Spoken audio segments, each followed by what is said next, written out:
પ્રભુ ઈસુ ખ્રિસ્તના નામમાં આપ સર્વને પ્રેમી સલામ.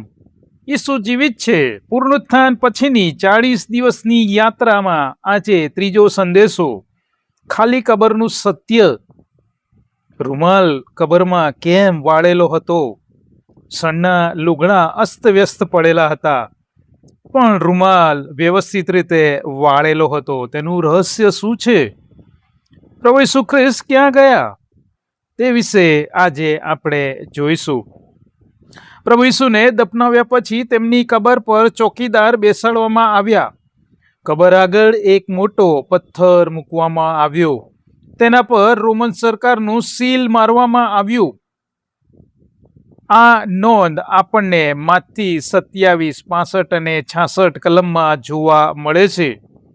એટલા માટે કે 63મી કલમમાં લખ્યું છે તે પ્રમાણે ફરોશીઓએ પિલાત પાસે જઈને કહ્યું, સાહેબ, અમને યાદ છે કે તે ઠગ જીવતો હતો ત્યારે તે કહેતો હતો કે 3 દિવસ પછી હું ઉઠીશ. 64મી કલમમાં લખ્યું છે તે પ્રમાણે પિલાતે 3 દિવસ સુધી કબરનો જાપ્તો રાખવાની આજ્ઞા કરી કે જેથી તેના શિષ્યો રાત્રે આવીને તેનું શબ ચોરી ન જાય અને કહે કે તે મુએલામાંથી ઉઠ્યો છે. 3 દિવસ પછી લૂક 24:2 અને 3 પ્રમાણે કબર પરનો પથ્થર ગબડેલો હતો. અંદર કોઈ ન હતું. કબર ખાલી હતી. કેટલાક કહેતા હતા કે કોઈએ શબ ચોરી લીધું છે. એ શક્ય ન હતું, કેમ કે રાત દિવસ રોમન સૈનિકો ત્યાં હાજર હતા અને કબર આગળ એક મોટો પથ્થર મૂકવામાં આવ્યો હતો જે ખસેડી શકાય તેવી શક્યતા નહીવત હતી અને તેના પર રોમન સરકારનું સીલ હતું જે તોડવાની કોઈ હિંમત કરે નહીં, કેમ કે તેમ કરવાથી મૃત્યુદંડની સજા મળી શકે તેમ હતી. કેટલાક કહેતા કે ખોટી કબર હતી.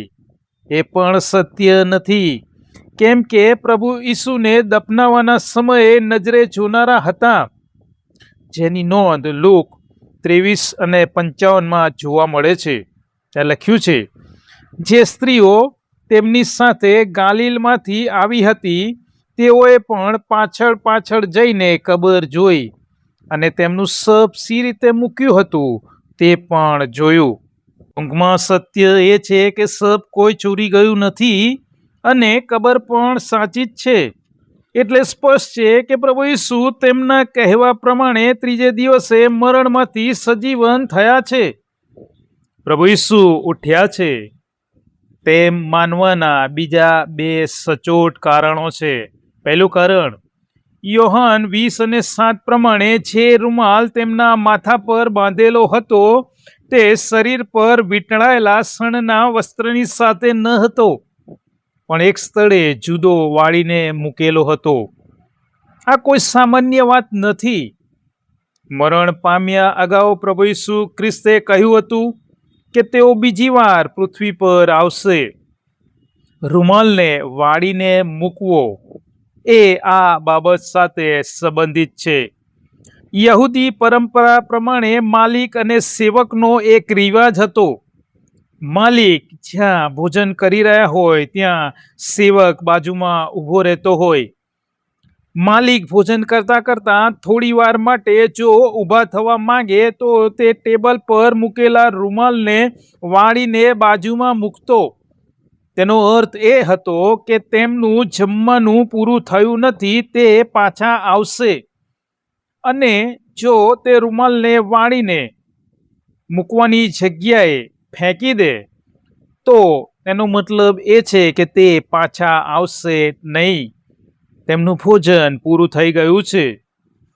પ્રભુ ઈસુનું રૂમાલ વાળીને મૂકવું મતલબ તે એક સંકેત છે કે તેઓ તેમના કહેવા મુજબ પાછા આવશે. રૂમાલ વાળવો મતલબ જગતને જણાવે છે તેમણે મૃત્યુને હરાવ્યું છે અને સજીવન થયા છે, પણ તેમનું કાર્ય હજી પૂર્ણ થયું નથી, હજી બાકી છે. વચન મુજબ પ્રભુ ઈસુ ખ્રિસ્ત કહે છે કે હું પાછો આવીશ. બીજું કારણ, સણનું વસ્ત્ર એમ જ ફેંકેલું છે, પણ રૂમાલ વાળેલો છે. યહૂદી રીત પ્રમાણે જ્યારે યહૂદી વ્યક્તિ બહારથી ઘરમાં આવે ત્યારે તેઓ રૂમાલને વ્યવસ્થિત રીતે વાળીને મૂકતા, કોઈ જગ્યાએ એમ જ ફેંકી દેતા નહીં. તે રૂમાલની બંને બાજુ લટકણિયા રહેતા. તે બંને લટકણિયાને વ્યવસ્થિત રીતે એક સમાન કરીને રૂમાલ વાળવામાં આવતો. પ્રભુ ઈસુ ખ્રિસ્તે આ જ રીતે યહૂદી રીત પ્રમાણે રૂમાલને વાળીને વ્યવસ્થિત મૂક્યો હતો. જો કોઈ શબ ચોરી ગયું હોય તો તે આ રીતે રૂમાલ વાળવા રહે નહીં, કેમ કે તેને પકડાઈ જવાનો ડર રહે. સણના વસ્ત્રની છે તે વ્યક્તિ રૂમાલને પણ વાળ્યા વગર એમ જ ફેંકીને જાત. આ બે કારણ જણાવે છે કે પ્રભુ ઈસુ ખ્રિસ્ત એ મૃત્યુમાંથી ઉઠ્યા છે. આગળ જોઈએ, મૃત્યુમાંથી ઉઠ્યા પછી પ્રભુ ઈસુ ખ્રિસ્ત ક્યાં ગયા? પ્રભુ ઈસુ જીવિત થયા પછી શિષ્યોને દર્શન આપી રહ્યા છે. યોહાન 20:19 પ્રમાણે પ્રભુ ઈસુ શિષ્યો મધ્યે આવીને તેઓને કહે છે, તમને શાંતિ થાવ. પ્રેરિતોના કૃત્યો 1 અને 3 પ્રમાણે સજીવન થયા પછી 40 દિવસ સુધી તે લોકોને દર્શન આપી રહ્યા હતા અને ઈશ્વરના રાજ્યની વાતો કહેતા હતા. મતલબ સ્પષ્ટ છે કે તેઓ ગાયબ નથી થયા, છુપાયા નથી, પણ જાહેરમાં પોતે સજીવન થયા છે તે સાક્ષી પ્રગટ કરી રહ્યા છે. અને તેમણે એ પણ સાબિત કર્યું છે કે પુનરુત્થાન પામેલું એ શરીર હતું, આત્મા ન હતો. કેમ કે લુક 24:41 અને 43 પ્રમાણે તેમણે ભોજન કર્યું. આત્મા ભોજન કરી શકે નહીં. યોહાન 20 અને 27 થોમાને કહ્યું, મારી કૂખમાં આંગળી નાખ. શરીરને સ્પર્શ કરવાનું કીધું, આત્માને સ્પર્શ કરી શકાય નહીં. આ બધી જ વાતોથી એક જ સત્ય પ્રગટ થાય છે કે પ્રભુ ઈસુ ખ્રિસ્ત પુનરુત્થાન પામ્યા છે, સદાકાળ જીવિત છે, રાજા છે અને આજે પણ કાર્ય કરે છે. આજે ભલે તે સ્વર્ગમાં ઈશ્વર પિતાને જમણે હાથે બિરાજમાન છે, પણ તેઓ આજે પણ આપણા જીવનમાં પ્રવેશવા માંગે છે. શું આપણે પ્રવેશ આપવા તૈયાર છીએ? શું તમારા જીવનમાં કોઈ મૃત બાબત છે? કોઈ સપના, કોઈ સંબંધ કે કોઈ આશા મૃત થઈ ગઈ છે?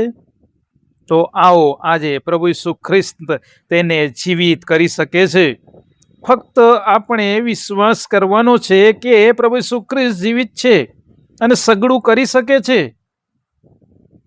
જો તમે માનો છો કે કબર ખાલી છે તો કોમેન્ટ કરો અને આ વિડીયો શેર કરો, જેથી અન્ય લોકો પણ સત્ય જાણી શકે. આવતા વિડીયોમાં આપણે જોઈશું શિષ્યોનો ડર અને હિંમત. ત્યાં સુધી પ્રભુ આપણ સર્વની સંભાળ રાખે, આનંદમાં રાખે, શાંતિમાં રાખે તેવી પ્રાર્થના સાથે. આમેન.